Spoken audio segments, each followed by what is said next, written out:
성경분도 요한복음 11장 25절에서 26절 말씀 분독하겠습니다.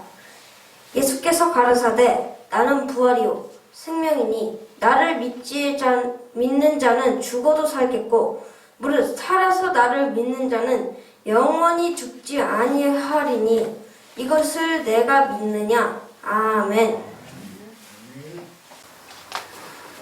2014년 4월 16일 인천에서 제주도로 향하던 여객선 세월호가 진도 앞바다 인근 해상에서 침몰하면서 승객 300여 명이 실종 사망되었습니다. 476명 가운데 172명만이 구조되었고 300여 명이 넘는 사망 실종자가 발생했습니다.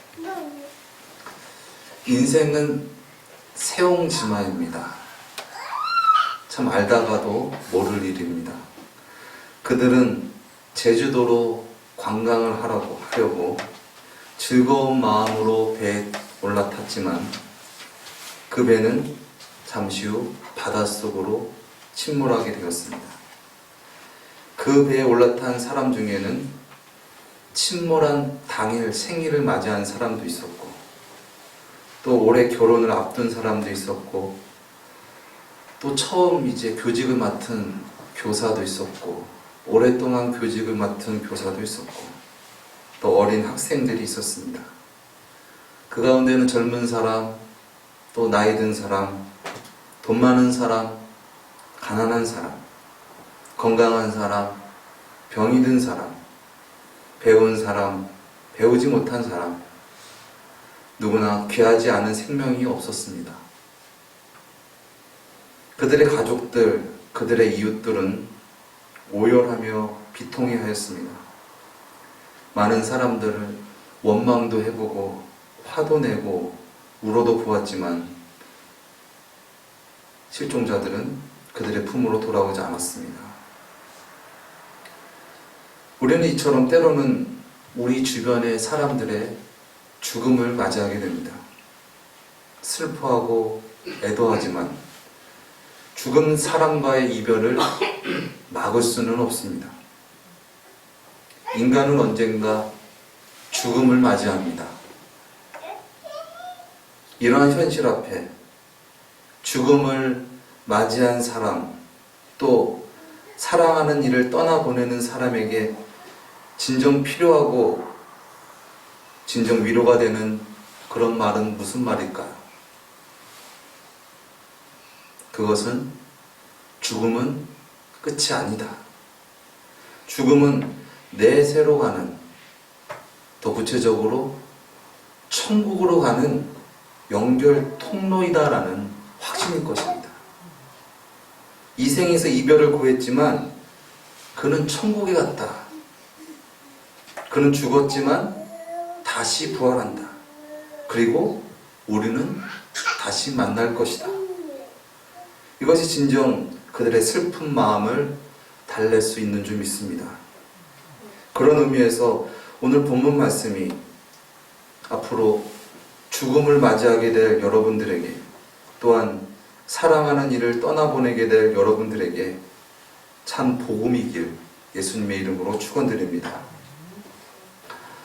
오늘 본문 말씀은 가족의 죽음을 맞이하여서 슬퍼하고 애곡하는 유가족들에게 예수님은 모든 질병뿐 아니라 죽은 자도 살리는 하나님이시라는 것을 나타내신 사건, 즉 죽은 지 나흘이 되어 냄새가 나는 나사로를 살리신 이야기 중에 말씀하신 내용입니다.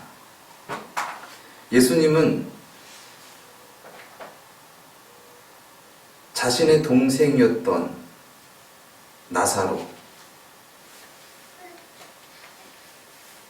그 나사로의 누이인 이 마르다가 슬퍼하는 곳을 보면서 말씀하신 말씀이 오늘 말씀입니다. 예수께서 가라사대 나는 부활이요 생명이니 나를 믿는 자는 죽어도 살겠고 무릇 살아서 나를 믿는 자는 영원히 죽지 아니하리니 이것을 내가 믿느냐? 복음은 죽음을 두려워하지 않는 것입니다. 복음은 죽음을 슬퍼하지 않는 것입니다. 이것이 복음입니다.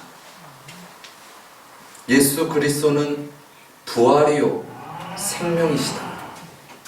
그러므로 예수 그리스도를 믿으면 죽어도 살고 살아서 믿는 자는 영원히 죽지 아니하리라.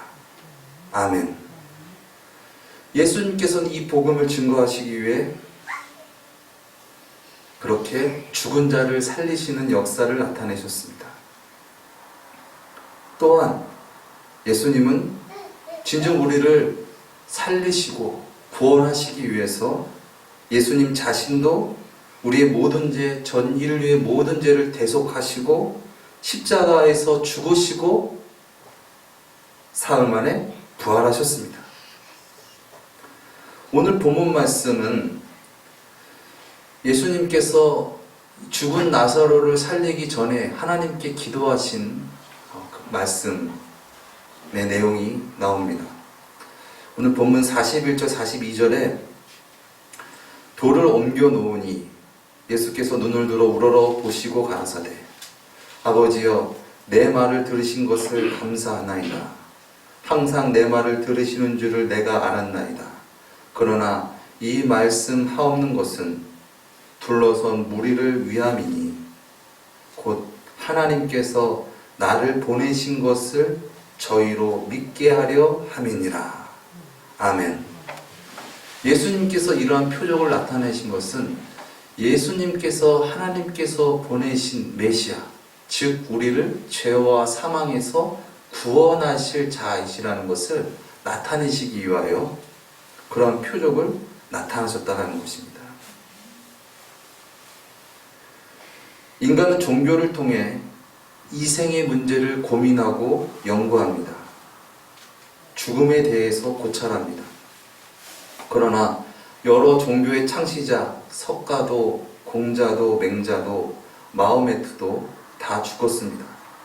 그러나 우리 구주 예수님은 죽음에서 부활하셨습니다. 사망 권세를 이기셨습니다.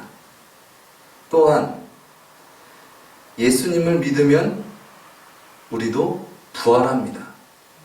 영원히 죽지 않습니다.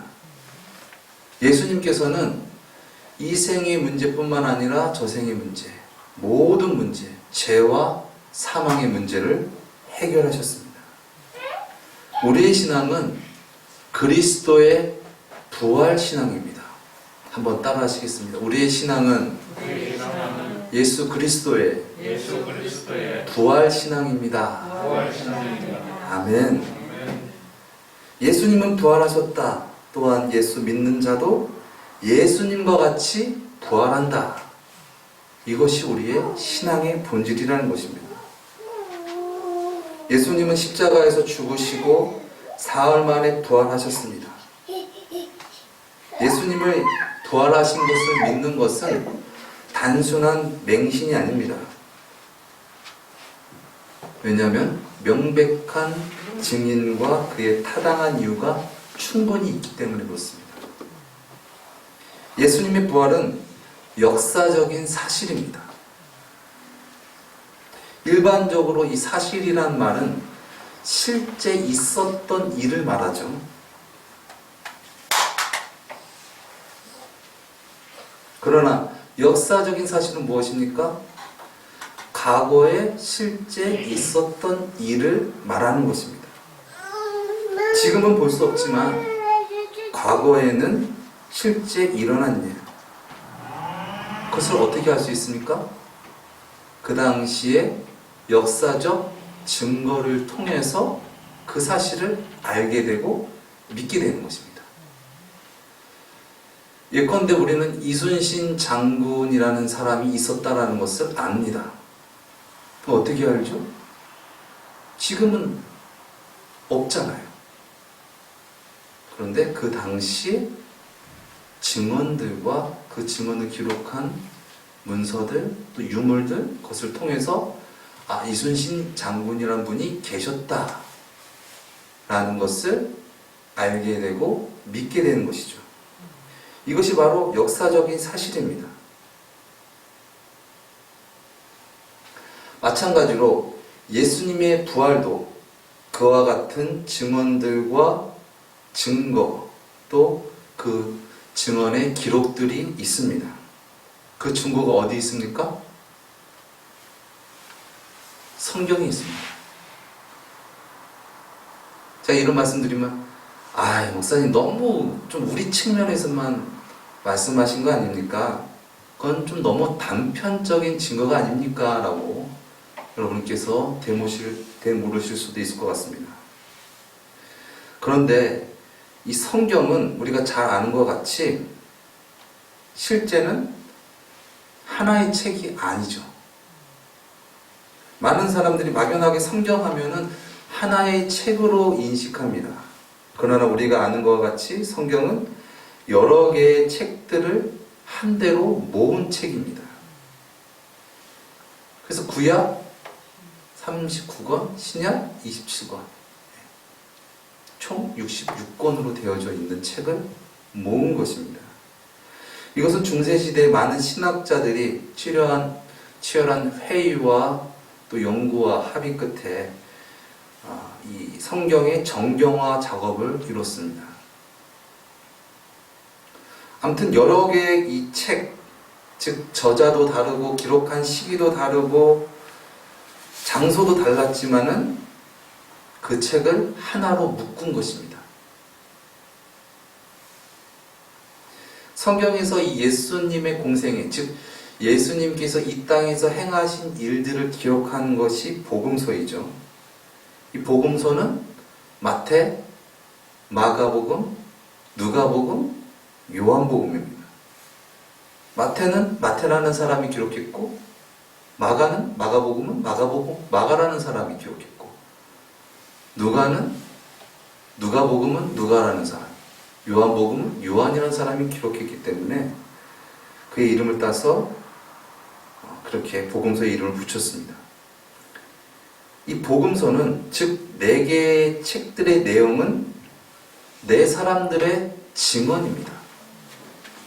4사람들의 증언은 그 예수님의 그 살아계심과 역사하심을 상호 보완하면서 나타내고 있습니다. 그러나 이 책들이, 즉 4사람의 증언들이 공통적으로 나타나는 것이 무엇입니까? 예수님의 부활입니다. 이 예수님의 부활에 대한 것이 이 복음서에 자세히 기록되어 있습니다. 물론 이 성경, 즉 정경뿐만 아니라 외경에 나온 기타 문서에서도 예수님의 부활하신 그 어떤 그런 증언들과 그런 문서의 기록들은 많이 있습니다. 그러나 정경 속에서 그러한 증언들이 예수님의 부활을 증거하고 있습니다. 또 이 신약 전체가, 신약 27권 이 전체가 다 예수님의 부활의 그 신앙을 배경으로 하고 있고 다 예수님의 신앙을 증거하고 있습니다. 초대교회의 그 성도들의 신앙과 삶이 다 예수 그리스도의 부활을 증거하고 있다는 것입니다. 그것을 기록한 것이 성경입니다. 또한 구약은 어떻습니까? 구약은 그 수 없는 그 역사 속에서 오실 메시아, 즉 오실 예수 그리스도에 대해서 또 그 오실 예수 그리스도의 고난과 죽으심과 부활에 대해서 미리 예언된 말씀이 구약입니다. 성경은 세계적인 유물인 동시에 역사적 사실을 기록한 역사서입니다. 성경은 단순 그냥 어떤 허구를 기록한 소설 같은 이야기가 아니라 시대의 배경과 정확하게 일치하는 역사적인 사실을 기록한 역사서라는 것이죠. 아무튼 이 성경 속에서 예수님의 부활을 증거한 목격한 사람들의 증언들을 찾아볼 수 있습니다. 첫 번째로 목격한 자는 예수님의 시신의 향품을 바르러 간 막달라 마리아와 다른 마리아가 예수님의 부활을 만났습니다. 또한 예수 그리스도께서 친히 부활의 몸으로 제자들과 많은 사람들에게 나타나셨죠. 이 소식을 들은 도마는 나는 내 눈으로 직접 보고 손으로 만져보지 아니하면은 그의 손에 못자국을 내가 찔러보지 않고 그의 허리에 창자국에 내가 손을 넣어보지 않으면은 믿지 못하겠다. 그런 도마에게 예수님께서는 만져보라 말씀하셨습니다. 또한 예수님은 그의 제자 베드로와 또 많은 제자들과 함께 고기를 잡수십니다. 또 승천하실 때는 500여 명이 그 사실을 목격하였습니다. 한두 명이 그 모습을 보았다라고 한다면 환각이고 뭐 환청이다 이렇게 얘기할 수도 있겠지만은 500명이 모인 가운데 예수님은 나타나셔서 그 부활체의 모습을 증거하셨습니다. 고린도전서 15장 4절에서 8절 말씀입니다. 장사 지낸 바 되셨다가 성경대로 사흘 만에 다시 살아나사 게바에게 보이시고 그 후에 12제자에게와 그 후에 500여 형제에게 일시에 보이셨나니 그 중에 지금까지 대다수는 살아있고 어떤 사람은 잠들었으며 그 후에 야고보에게 보이셨으며 그 후에는 모든 사도에게와 맨 나중에 만삭되지 못하여 난 자 같은 내게도 보이셨느니라. 부활의 예수님을 본 바울 사도가 고백한 내용입니다. 성경은 예수님께서 부활하셔서 부활체의 모습으로 많은 사람들에게 나타난 그 사건을 한 11번을 기록하고 있습니다. 또한 예수 그리스도를 목격한 사람들은 누구였습니까? 예수님이 죽어서 계신, 즉 예수님의 무덤을 지키는 로마 군병들이었습니다. 마태복음 28장 2절에서 4절 말씀에 큰 지진이 나며 주의 천사가 하늘에서 내려와 돌을 굴려내고 그 위에 앉았는데 그 형상이 번개 같고 그 옷은 눈같이 희거늘 수직하던 자들이 저를 무서워하여 떨며 죽은 사람과 같이 되었더라. 이처럼 놀라운 사실, 정말 너무나 놀라서 죽은 사람처럼 몸을 움직이지 못했던 그런 막 천사가 나타나고 막 문이 열리고 예수님 부활하시는 어떤 그런 광경을 본 그러한 로마 군병들이 이 사실을 그 당시 유대 종교 지도자들에게 알려주었습니다. 그러니 그 유대 종교 지도자들이 이 사실을 숨기기 위해서 그들을 매수하여서 거짓 소문을 내게 합니다. 마태복음 28장 13절 말씀입니다. 너희는 말하기를 그의 제자들이 밤에 와서 우리가 잘 때 그를 도적질하여 갔다 하라. 잠 잘 때 그냥 없어졌다. 이게 상식적으로 말이 안 되는 말이잖아요. 무덤 앞에서, 이스라엘의 무덤 여러분 아시겠지만 굴에다가 큰 돌을 막아 놓는 거예요. 그래서 이렇게 잠잘 때는 조금 이렇게 하시는 것이 아니라 또 그 돌이 어떻게 되어 있습니까? 인봉되어 있어요. 막 막혀가지고 막 진흙 같은 거를 해놓고 또 거기 안에 또 그 도장을 찍어 놓고 이런 상황이기 때문에 이거를 그냥 간단하게 그냥 잠잘 때 이렇게 꺼내올 수 있는 상황이 아니라는 것이죠.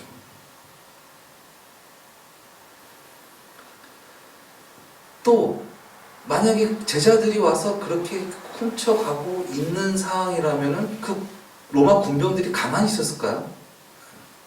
그들은 로마를 대표로 하는 군사들이고 군사 훈련을 받은 사람이고 예수님의 제자들은 군사 훈련을 받지 않은 사람입니다. 뭐 성경에서도 뭐 무슨 어떤 뭐 뭐에 뛰어났다 뭐 제자들이 뭐 그런 내용은 없잖아요. 근데 어떻게 제자들이 왔는데 군병들이 그냥 순순하게 예수님 가져가십시오 그렇게 했겠습니까? 뭔가 이렇게 마찰이 있었겠죠. 근데 그런 마찰 없이 그냥 갖고 갔다는 것이 말이 안 된다는 말입니다. 그리고 또 그들이 또 많은 사람들이 혹시 그러면 예수님께서 부활하신 것이 아니라, 그러면 예수님을, 말은 안 되지만은 예수님의 제자들이 그 시신을 훔쳐가고 부활했다고 거짓 소문을 낸 거 아니야? 그렇게 주장하는 사람도 있습니다. 한 걸음 양보해서 만약 그렇다고 한번 생각해 보겠습니다. 제자들이 훔쳐간 것은 무엇입니까? 부활의 능력을 베푸시는 부활하신 예수님이십니까? 아닙니다. 썩어서 냄새나는 아무 힘도 없고 능력 없는 죽은 시체일 뿐입니다. 그렇다면 그 시체를 훔쳐간 제자들이 어떻게 그 당시 세계를 제패했던 로마를 상대로 담대히 복음을 전할 수 있었을까요? 어떻게 처참하게 죽으신 싸늘하게 시체가 된 예수님을 확인하고 어떻게 그들이 그 당시 정말 잔혹한 박해와 치욕스러운 죽음 앞에서 그렇게 담대하게 예수님의 복음을 증거할 수 있었을까요? 진실이 아닌 거짓으로 목숨을 버릴 수 있었을까요? 결코 그렇지 않습니다. 오직 부활하신 예수님만이 제자들을 그렇게 강하고 담대하게 만들 수 있는 줄 믿습니다. 오늘 본문 말씀에서 예수님께서 말씀하십니다. 예수께서 가라사대 나는 부활이요 생명이니 나를 믿는 자는 죽어도 살겠고 무릇 살아서 나를 믿는 자는 영원히 죽지 아니하리니 이것을 내가 믿느냐? 이것을 내가 믿느냐? 이것이 우리의 신앙입니다. 예수님은 부활하셨습니다. 또 예수님의 부활을 믿고 예수님을 따르는 자, 예수님을 믿는 자, 예수님을 진정 구주로 왕으로 모시며 살아가는 자, 그런 자는 죽어도 살겠고 살아서 믿는 자는 영원히 죽지 아니하리라. 예수님께서는 우리에게 부활의 소망을 주셨습니다. 그것은 무엇을 의미합니까? 죽음을 두려워하지 마라. 죽음 앞에 떨지 마라. 이 세상 앞에 눈치 보고 주눅들지 마라. 하나님의 나라는 부활하신 예수님이 왕 되신 나라다. 죽음 앞에, 죽음의 권세 앞에, 죄의 권세 앞에 무릎 꿇지 말고 예수 그리스도로 말미암아 부활을 소망하라. 천국을 바라봐라. 그것이 진정 예수 그리스도, 부활하신 예수 그리스도를 믿는 신앙인 줄 믿습니다. 진정 부활절을 맞이하여서 다시 한번 예수 그리스도의 부활을 우리가 깊이 받고 그리하여서 예수 그리스도로 말미암아 거듭나서 다시 살고 또한 죽어도 영원히 사는 저와 여러분 되시기를 예수님의 이름으로 축원드립니다. 기도하시겠습니다. 사랑의 주님, 무지하고 연약하여서 죄의 종이 되고 사망 권세의 종이 되어서 진정 구원받지 못할 우리를 살리시기 위하여 놀라운 은혜와 사랑을 베풀어 주심을 감사드립니다. 이제 그 사랑과 그 은혜를 전할 수 있는 우리의 삶이 되기 원합니다. 진정 죽음을 두려워하지 않게 하시고 예수 그리스도의 부활 신앙으로 죽음을 넘어 하나님의 나라를 보며 부활 생명을 바라보며 능력 있게 살아가며 또한 그리스도의 참 복음을 증거하며 살아가는 우리 모두가 되어지게 하여 주시옵소서. 존귀하신 예수님의 이름으로 기도드렸습니다. 아멘.